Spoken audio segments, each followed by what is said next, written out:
இன்றைய தியான வார்த்தை எபேசியர் 4:30. அன்றியும் நீங்கள் மீட்கப்படும் நாளுக்கென்று முத்திரையாக பெற்ற தேவனுடைய பரிசுத்த ஆவியை துக்கப்படுத்தாதிருங்கள்.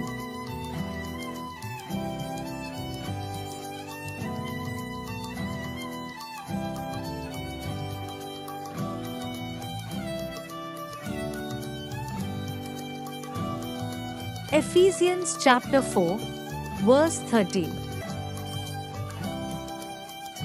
And do not grieve the Holy Spirit of God, by whom you were sealed for the day of redemption.